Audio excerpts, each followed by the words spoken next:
নমস্কার, শুভ সকাল। কেমন আছো সবাই? আমার চ্যানেলে তোমাদের অনেক অনেক স্বাগত, অনেক অনেক ভালোবাসা। প্রতিদিনের মতো আজকেও হাজির হয়ে গেছি নতুন একটা ব্লগ নিয়ে।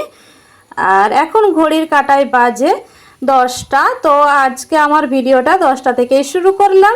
আর দেখতেই পাচ্ছ আমাদের চারিদিকটা কিন্তু ভেজা। তো বৃষ্টি হয়েছে, প্রচণ্ড পরিমাণে বৃষ্টি হয়েছে, আর এখনও কিন্তু আকাশটা মেঘলাই হয়ে আছে। তো এখন একটু বৃষ্টিটা থেমেছে, আর দেখতেই পাচ্ছ চারিদিকে কিন্তু জল জমে আছে। তো বৃষ্টিটা কত পরিমাণে হয়েছে সেটা দেখে বুঝতেই পারছো। তো চলো, এখন তো বৃষ্টিটা থামছে। তো আমি কি করতে এসেছি বলো তো, এই যে যেখান থেকে আমি থানকুনির শাক তুলি না, তো ওখান থেকেই কিন্তু আজকেও চলে এসেছি থানকুনি পাতাগুলো তুলতে। আর দেখো বৃষ্টি হয়ে যাওয়ার কারণে কত সুন্দর ধোয়া হয়ে একেবারে সবুজ চকচক করছে, দেখতে কি দারুণ লাগছে। দেখো আমার কিন্তু শাকগুলো তোলা হয়ে গিয়েছে আজকে। আর শাক তোলা তোমাদের না দেখিয়ে তো একেবারে তুলে নিয়ে তারপরে দেখাচ্ছি। দেখো আর কতটা সুন্দর শাকগুলো দেখতে লাগছে। এই থানকুনি শাকগুলো খেতে না খুব ভালো লাগে, তাই না বন্ধুরা? তো আমার তো ভালো লাগে, তোমাদের কার ভালো লাগে অবশ্যই কমেন্টে জানিও। তো আমার তো শাকগুলো তোলা হয়ে গিয়েছে। তো এই শাকটা তো আলু বেগুন দিয়ে রান্না করব। তো যার কারণে আমি কিন্তু আমাদের সবজি বাগানের এইটায় আসছি দেখো বেগুন তোলার জন্য। তো বেগুন দেখো আমি আসছি, কিন্তু গাছে খুব একটা বেশি বেগুন নেই। তো চলো তোমরা দেখতে থাকো, পুরো ভিডিওটা স্কিপ করো না। তো অবশ্যই তোমাদের ভালো লাগবে ভিডিওটা। তো দেখাই যে তোমাদের বললাম না যে গাছে কিন্তু খুব একটা বেগুন নেই, দুটো ছোট ছোট বেগুন ঝুলছিল। তবে এই বেগুনগুলো না পোকা ধরেনি, বেশ ভালোই ছিল। তো এখান থেকে দুটো বেগুন নিয়েছি, আরও দেখো একটা নেব গাছ থেকে। 3টে বেগুন হলে কিন্তু হয়েই যাবে শাকটা। তো আজকে এই থানকুনির শাকটা না আমি একটু অন্যভাবেই রান্না করব। তো তোমাদের সাথে সেটা শেয়ার করব, তোমরা অবশ্যই দেখতে থাকো, সারাদিনটা আমার সঙ্গে থাকো। তো এই যে বললাম যে দুটো তুলে নিয়েছি, এই যে আরেকটা তুলে নিলাম। তো প্রতিদিনের মতো একটাই কথা তোমাদের মনে করে দেই, তোমরা যে সকল পুরনো বন্ধুরা আমার সাথে আছে তোমাদের জানাই অসংখ্য ধন্যবাদ ও ভালোবাসা। আর যে সকল নতুন বন্ধুরা এই মুহূর্তে আমার ভিডিওটা দেখছো, তোমরা কিন্তু একটা করে সাবস্ক্রাইব করে আমার পাশে থেকো, আমার বন্ধু হয়ে থেকো।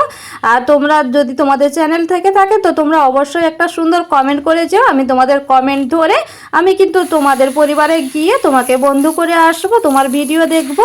তো চলো, এদিকে আমার কিন্তু শাকটা বেগুনটা তোলা হয়ে গিয়েছে। এখন এই যে তুলে নিয়ে এসে একেবারে ধুয়ে নিয়েই আমি কিন্তু বাড়িতে ঢুকবো। তো আর তাহলে কী হবে বলো তো, কাটার পরে আমাকে আর ধুতে হবে না। যার কারণে আমি না তো ভালো করে সুন্দর করে, যেহেতু এখন বৃষ্টি হচ্ছে তো জানোই তো বালি তো হবে এই শাকের মধ্যে, তো ভালো করে সুন্দর করে আমি না শাকটাকে ধুয়ে নিয়েছি। আর দেখলে আমি তোমাদের দেখালাম যে আকাশটা কিন্তু একেবারেই মেঘলা আকাশ। তো এই যে তো দেখিয়ে নিয়ে এখন আমি যাচ্ছি আমাদের রান্নাঘরে।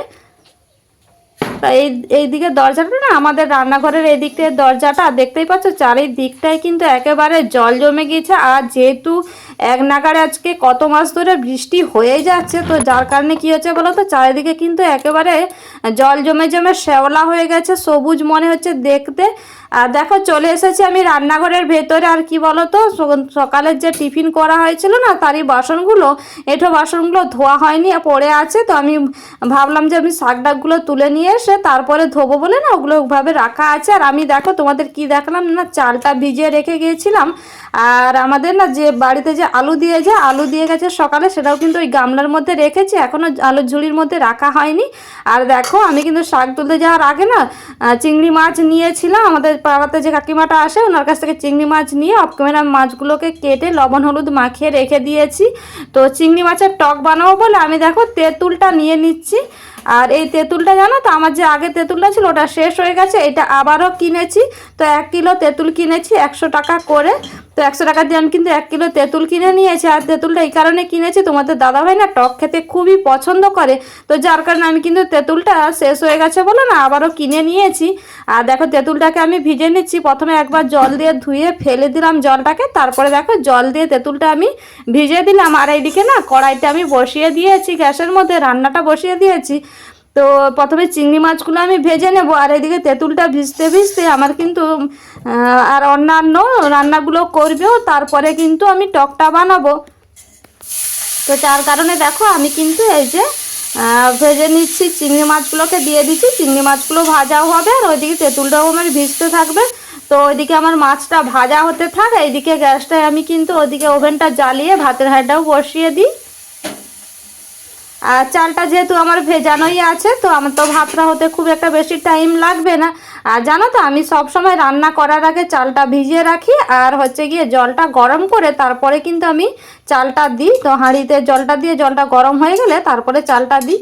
তো দেখো এদিকে কিন্তু আমি চালটা দিয়ে দিয়েছি জলটা গরম হয়ে যাওয়ার পরে। এখন কিন্তু এই যে থানকুনি শাকটা তোমাদের বললাম না রেসিপিটা শেয়ার করব, তো যার কারণে দেখো আমি কিন্তু সরষের তেল দিয়ে রান্নাটা করছি। আর দিয়ে দিয়েছি একটা শুকনো লঙ্কা ফাটিয়ে নিয়ে, আর দিয়ে দিয়েছি কালো জিরে, আর দেখো দিয়ে দিলাম সর্ষে।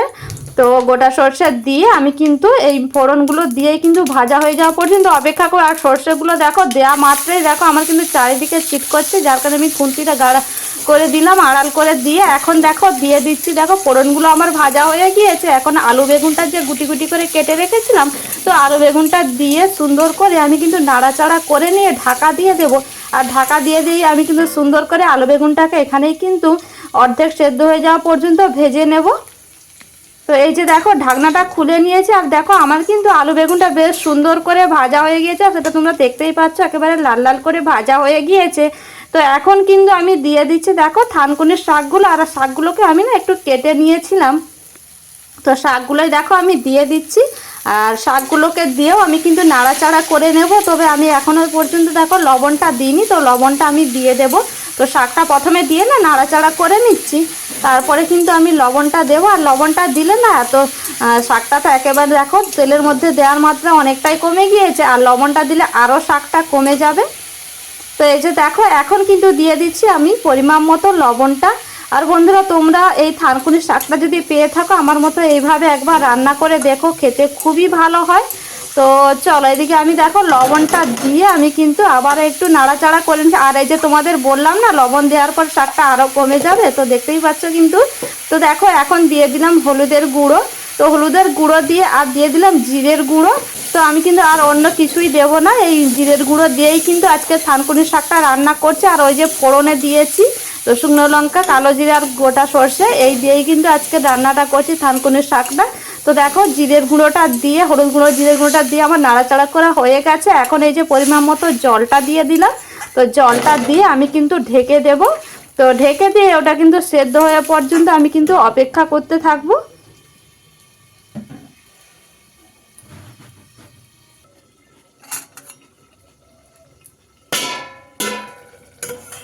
তো দেখো কিছুক্ষণ পরে আমি ঢাকনাটা খুলে নিয়েছি, আর দেখতেই পাচ্ছ জলটা কতটাও কমে গিয়েছে, আর এতটাও জল থাকবে না আমার। কিন্তু আলুগুলো দেখো সেদ্ধ হয়ে গিয়েছে। আমি যখন আলুগুলো এর মধ্যে ঘাঁটা ঘাঁটা করে দেবো না, তো অতটা আমার জল থাকবে না, একেবারে শুকনো শুকনোই হয়ে যাবে। তো দেখো এই যে আমি কিন্তু আলুগুলো না খুন্তির সাহায্যে একটু ভেঙে ভেঙে দিচ্ছি, এতে কি হয় বলো তো খেতে ভালো লাগবে। আর এখন এই যে দেখো চিংড়ি মাছগুলো যে ভেজে রেখেছিলাম না, তো চিংড়ি মাছগুলোই দিয়ে দিলাম। আর আজকে কিন্তু আমি এই থানকুনি শাকটা চিংড়ি মাছ দিয়েই রান্নাটা করছি।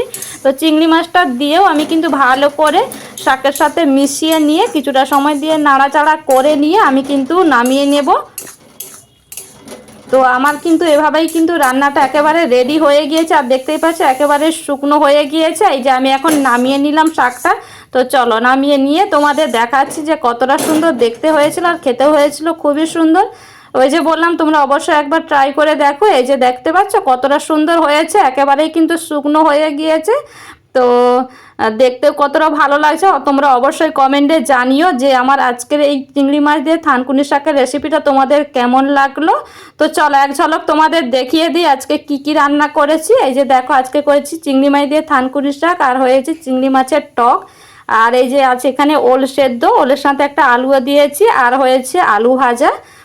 আর দেখো এইদিকে যে ভাতটা হয়েছে, তো আজকে দেখতে পাচ্ছি 1 হাঁড়ি ভাত। তবে 1 হাঁড়ি ভাতটা না আমি রাতের জন্য একটু চাল নিয়ে রেখেছি, রাত্রে আজকে জল দিয়ে ভাত খাওয়া হবে, তো যার কারণেই। তো দেখো বন্ধুরা তারপরে আমি একেবারে চলে এসেছি সন্ধেবেলা। তো সারাদিন আর আসা হয়নি, তো সন্ধেবেলা সন্ধে দেখালাম, এরপরে একটু চাটা বানিয়ে খাবো। চা খেয়ে তারপরে রাতে রান্না বান্না করব। মেয়ে পড়তে চলে গেছে, রাতে রান্না বান্না করে আবার মেয়েকে আনতে যাব। তো চলো এখন একটু চা করে খাই। তো তো দেখো চা বানিয়ে নিয়ে চলে এসেছি, আর সাথে কি নিয়েছি দেখো, এই যে নিয়েছি চাল ভাজা। তো এগুলো কিন্তু মুড়ি না, এগুলো হচ্ছে গিয়ে চাল ভাজা। তো মেশিন থেকে ভাজিয়ে আনা হয়েছে। আর এই যে তার সাথে আছে ছোলা বাদাম ভাজা। তো এই দিয়ে আজকে সন্ধ্যের টিফিনটা করছি। তো বন্ধুরা আজকের ভিডিওটা এই পর্যন্তই, তোমাদের সাথে দেখা হচ্ছে নতুন একটা ব্লগে। তো অবশ্যই তোমরা কিন্তু কমেন্টে জানাতে ভুলে যেও না যে আজকের আমার ভিডিওটা আর থানকুনি শাকের রেসিপিটা তোমাদের কেমন লাগলো। আর যাওয়ার আগে যে সকল নতুন বন্ধুরা আছো এই পর্যন্ত আমার ভিডিওতে, তোমরা অবশ্যই একটা করে কিন্তু সাবস্ক্রাইব করে যেও, লাইক করে যেও, তো সুন্দর করে একটা কমেন্ট করে যেও। তো চলো আজকের মতো বিদায় নিচ্ছি, তোমরা ভালো থেকো, সুস্থ থেকো, টাটা।